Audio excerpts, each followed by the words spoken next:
My name is Helmut Togalon, and I'm here to tell you about Mississippi Burning, the movie I picked from a movie project. So basically, the director was Alan Ward, and it was produced and created in 1988. And basically, what it's about is there are these three civil rights activists that were going to a conference. Their names are James Chaney, Michael Schwerner, and Andrew Goodman. They're all in the car just driving onto Mississippi for a conference, like an activist conference, right? And then like the police pull them over and just shoot them. They just shoot them and they bury the body somewhere. And the whole point of the story is you got these two FBI investigators that are put on this case. Their names are Rupert Anderson and Alan Ward. And the head honchos basically said, go to Mississippi and figure out what happened to these guys, because it started off as a missing persons case and then it turned into like an actual murder case. So I picked this movie.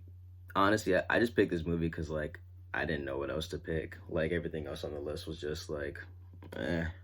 And Mississippi Burning, I had zero clue on what it is, so I decided to pick it. Turns out it was pretty solid. But yes. Basically my favorite scene was like there's this one moment where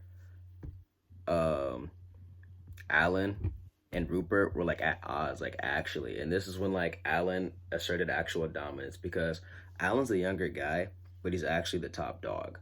Like when they come into they come into Jessup, Mississippi, which is a fictional place. You got Alan and you got Rupert. They're on the same case, but like Alan's like the commanding officer. And so there was this one moment because Alan was trying to like find other ways to like get inside information, while Rupert is actually the smarter one because he understands Mississippi is extremely segregated and like black people are like below white people in this state. So basically Rupert was talking to this one lady. It was actually the deputy's wife. The deputy is part of the KKK and he has like extremely strong ties to the investigation, and he basically did it. He killed like the three boys. And his wife knows about it and wouldn't tell him. So Rupert was like sweet talking the girl, and sooner or later the sheriff and the deputy and like everyone that's part of the KKK came together and they said, okay, so who did it? And then deputy realized, oh, it was my wife, because the officers Ward and Rupert, they came to the deputy's house to like intimidate him, and so like he assumed that it was her. So he shows up at the house, and the wife's like, "Oh, how was like your day at work?" And they just get to beating her up. Like the deputy and his boys were there just watching, and the deputy was just wailing on her, like black eye, bruised everywhere.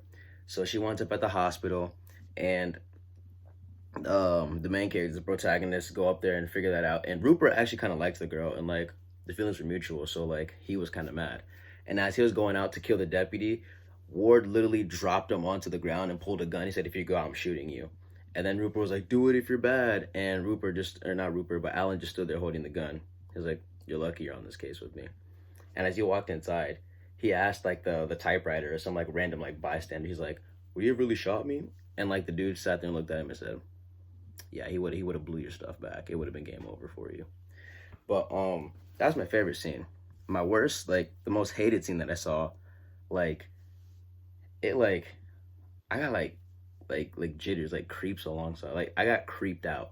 So basically what happened was the KKK, they're out hunting because they realized the investigators were like getting onto them, and they were like, the black people were starting to speak up.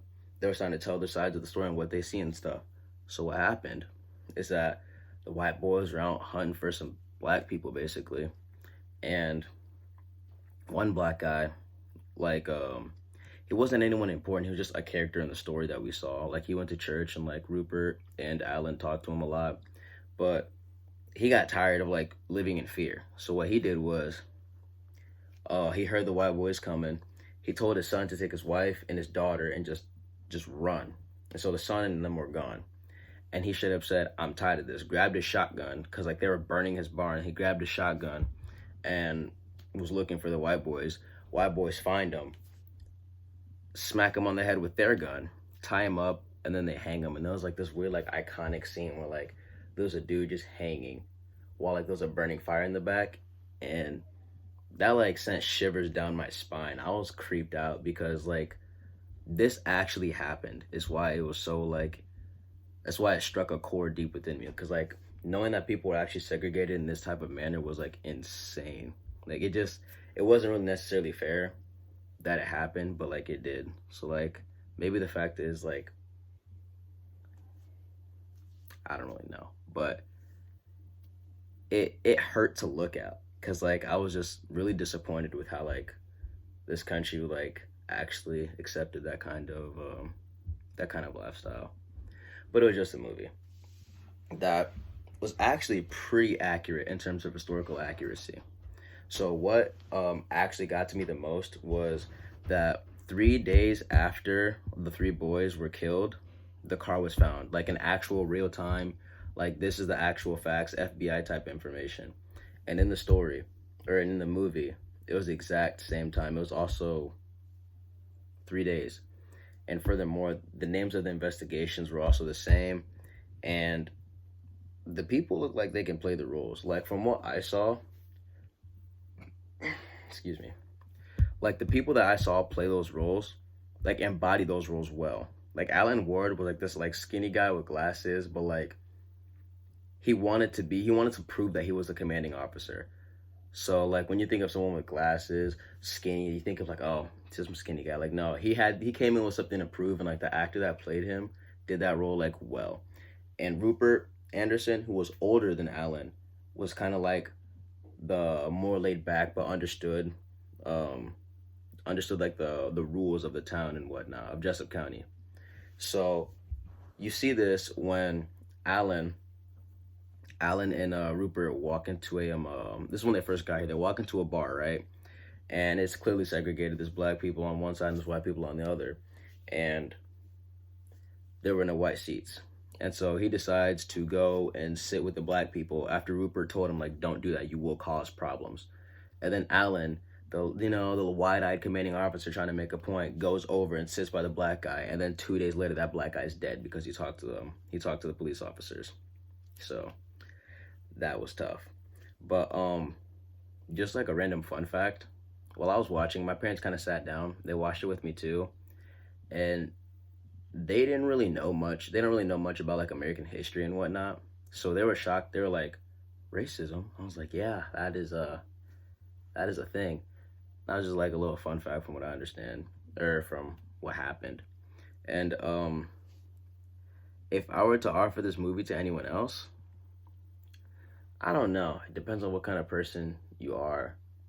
If you're into that kind of stuff, if you're into like historical kind of movies, then this is the perfect movie for you. But if you're into just something that involves just like action shootouts, Jason Statham, guns, and gung ho and all that stuff, then this is not the movie for that, because this movie it was extremely accurate in terms of like historical accuracy. And yeah, that was the movie I watched. It was pretty intense. I personally give it an overall rating of honestly a 9 out of 10, because the one point that I didn't like about it was just like what it was about. Cause like I hate watching racist movies. Like it's never a fun time for me to watch them. But like this one was just done really well, and it was done so well to the point like I genuinely liked the movie. Like after the movie, I was split 50-50, but like as time went on, I started leaning more and more towards the side that it was actually a good movie. Cause at first it was just, oh geez, it's about racism, and like they were throwing hardy R's up and down, so I was like, whoa. But like in the end, like in hindsight, it was like a pretty solid movie. Yeah.